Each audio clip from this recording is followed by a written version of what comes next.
Welcome to Lien Report, the show where I explain real estate news despite possessing none of the qualifications traditionally associated with explaining real estate news.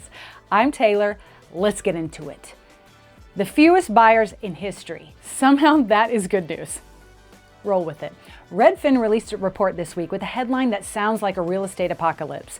The number of home buyers in the market just dropped to its lowest level ever recorded. Lowest ever recorded.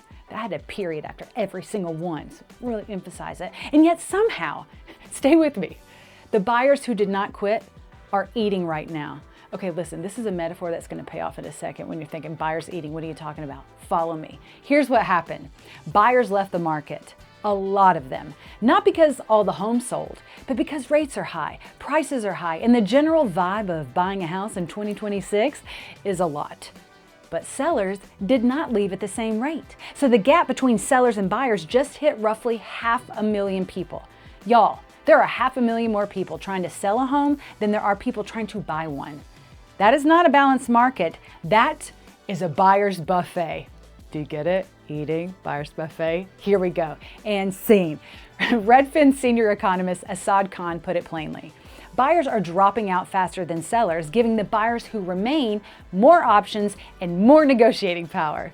Nearly 80% of major U.S. markets are now official buyers markets. Miami has more than twice as many sellers as buyers. Nashville, Houston, San Antonio, Austin, we talked about them before. But Nashville agent Kristen Sanchez, Kristen, she described what it feels like on the ground. Buyers are taking their time because they know they have the upper hand. I was thinking, know when to fold. Wait, you gotta know when to hold them. Know when to hold. Okay, move on, Taylor. There'll be time enough for counting when the dealing's done. Anyway, they are getting deals because sellers are willing to negotiate. Compare that to a few years ago when buyers competed against multiple offers for homes that sold within days. Khan called the stretch between now and Labor Day a potential sweet spot.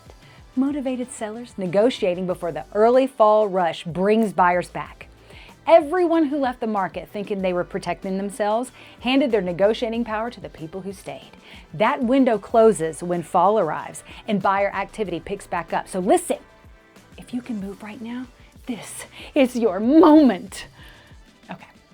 AI is building data centers in your neighborhood. Your home value and myself have thoughts.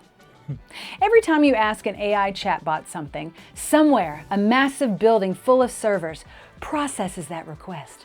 That building needs land. It needs power. It needs water, because how else are you gonna cool those servers working to process that request, right? And it increasingly needs to exist somewhere near you.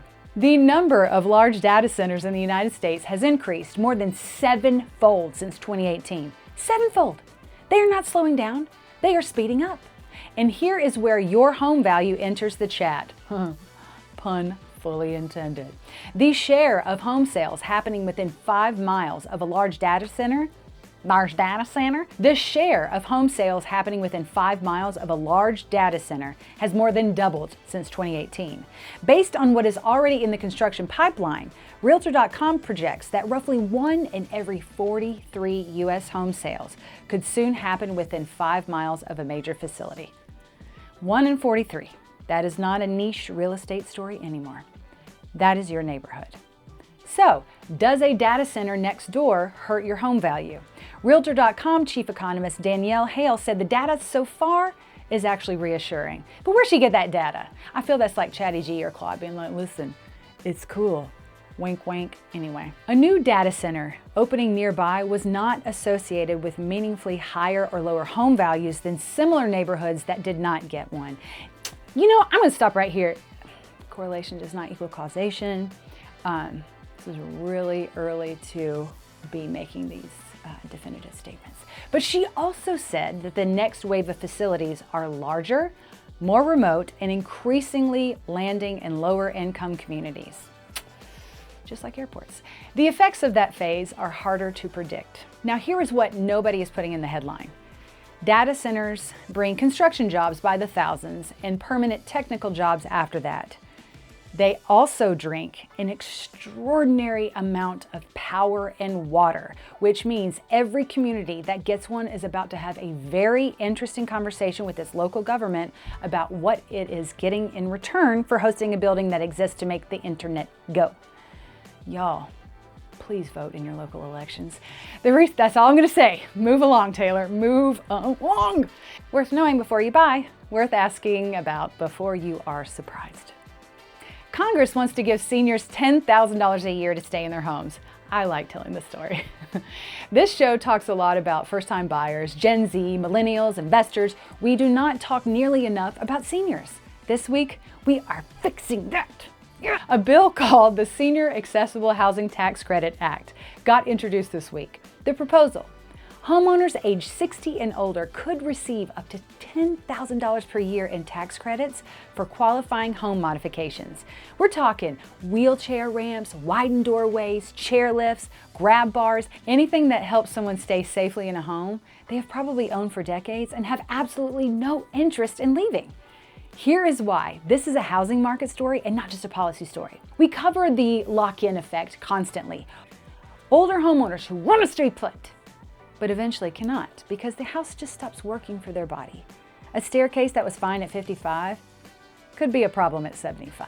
They end up selling not because they want to, but because they have no other option. This bill changes that math. $10,000 a year toward a chairlift and a ramp is the difference between staying in the home where you raised your kids and being forced out by a set of stairs.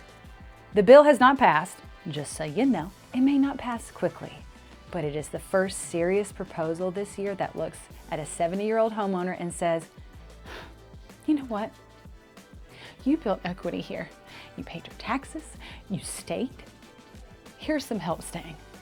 That is a conversation this market has been needing to have for a long time.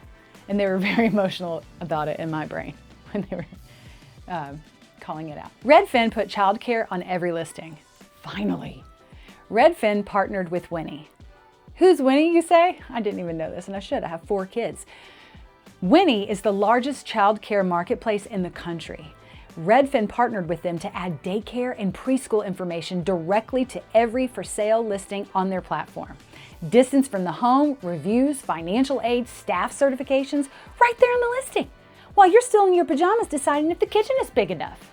Now, before this, here is how you found out about childcare in a new neighborhood. You moved there. Then you found out. Now, Redfin's own research found that for the typical American household, housing and childcare for one child together eat up more than half of annual income. I have a lot of opinions today. In LA and New York, those 2 costs alone can consume nearly an entire paycheck. So childcare is not a nice to know. For families, it is often the thing that determines whether a neighborhood is financially survivable. 2 homes at the same price in different zip codes can have childcare realities that are thousands of dollars apart per month. That information has always existed. It just used to require 17 browser tabs, 3 phone calls to facilities with 2-year wait lists, and a sinking realization that you got emotionally attached to a house before you checked any of this. Now it is on the listing, where it should have been the whole time. Redfin has been quietly building this neighborhood context layer for a while now. Climate risk, walkability, sunlight scores, now childcare.